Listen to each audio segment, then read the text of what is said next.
Hello, this is Victor Davis Hanson for the Daily Signal. Gerrymandering are the protocol where states allot congressional seats by population.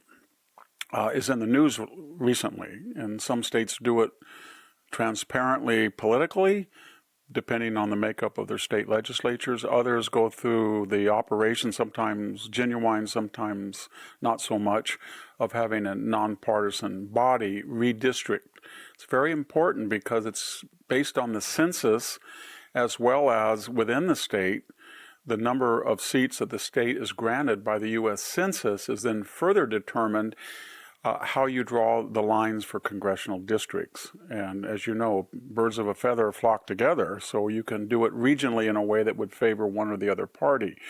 Now we're in a gerrymandering war where some of the states are trying to redistrict and improve either the Democratic or Republican turnout. Here in California, 40% of the state voted a little bit over, maybe 41, for Donald Trump. And if this new redistricting protocol goes into effect, which it will by November, it's likely that even though we have 53 congressional seats, we may only have 7 or 8 Republicans in the House. We could go down, in other words, not getting 40%. We never get that. We get about 17 to 20%. We could go down to 8 or 9% of the state's House of Representative members would be Republicans, even though 40% of the state shows that it's Republican by their voting in national elections. But this is what's interesting. Now that we're in this war, the Democrats, I don't quite think, have known what is going to go on. There was some recent studies by various pollsters what would happen if all of the states decided to engage in redistricting, gerrymandering, based on the relative control of the state legislators. And it came up with a very surprising result, and that is if the Republican red states or purple states that have Republican majorities decided to redistrict, and Democrats did the same in an all-out war, there would be about 262 Republicans and only 173 Democratic seats. And that's not the end of it. We have had a massive population transfer of somewhere between 1 and 3 million people a year recently go from blue states and blue cities to red states and red cities. And that alone, according to many people, within just 4 years is going to radically change the census allotment of congressional representatives. Forget about redistricting, it's the whole number that each state is granted. And that will have an effect on the Electoral College, which has a formula that your senators and representatives determine your electors that will select the next president. And in that calculus, people are suggesting they may lose, they being blue states, anywhere from 10 to 15. Some quite outlier polls say they could lose 20 seats. And that's not the end of it. A third factor people are not taking into consideration is the Supreme Court just outlawed racial gerrymandering. It's a question of whether that will be enacted in time for the November elections. It seems like it can, maybe not for the June primaries, but that will affect Democratic seats as well as the census and as well as just normal gerrymandering. But if you don't have these special seats that are carved out to ensure black people are the only 2 candidates, the Democrats could lose another 10 to 15 seats. If you add it all up, you're talking about a permanent switch of 40 to 50 seats in the House of Representatives. And it doesn't end there.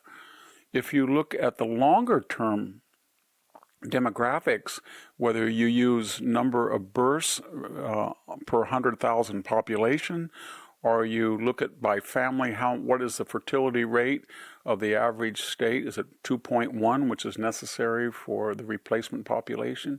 It turns out that with very few exceptions, the red states are usually reproducing about 1.6 to 1.9 in a few cases, and the Democrats are about 1.5 down to 1 point, almost below 3. So long term, people in blue states, for a variety of reasons, we don't have time to get into them, I think you know what they are. There's less emphasis on traditional religion, on traditional nuclear families, et cetera, et cetera. They tend to be more urban than some of the rural states in the West, Midwest, and South. But in any case, the long-term prognosis for the Democratic Party is not good. It could lose 50, 60 permanent seats, and then you would have a sort of California-type one-party rule nationwide, and it might have indications for the Senate as well. What am I getting at? It seems to me that the Democrats have lost confidence in their agenda. In other words, they don't believe that you, the voter, really does want an open border, or you want 53 million foreign-born without audits that ensure acculturation, integration, assimilation. And the same is true of critical race theory or critical legal theory, or the emphasis and fixations on transgenderism, or the Green New Deal that seems to would have been disastrous had we enacted the full agenda of the left, given what the status of oil is, and we're the largest producer of oil and gas in the history of civilization right now.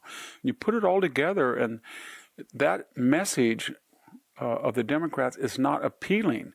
And so, of course, in the short term, their strategy has been, we're not Donald Trump. Donald Trump is a fascist.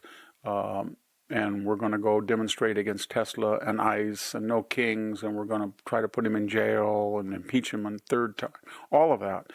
But long term, it suggests that they have two choices. They either have to change their culture and go back to more traditional lifestyles to improve their demographics, and to go back to the assimilationist model, as I think the Republicans have. I don't see that happening. Or they would have to lower taxes and cut back entitlements in these blue states to retain their high earners and their upper middle class people who are, for the most part, leaving. They're not going to do that. As the historian Livy said about Rome's problems in the late Republic, the medicine for them is worse than the disease. They don't want a society where a man and woman are married fairly early with 2 to 3 children. They really don't want a society that is racially blind, and they don't like the idea that a lot of red people stay in their states. They welcome them to leave. And the result of all that is, when they look at these long-term prognosis I just went over, they get very angry. And so what is the reaction? Is it to change the agenda, to win you over the vote? No. It's to change the system.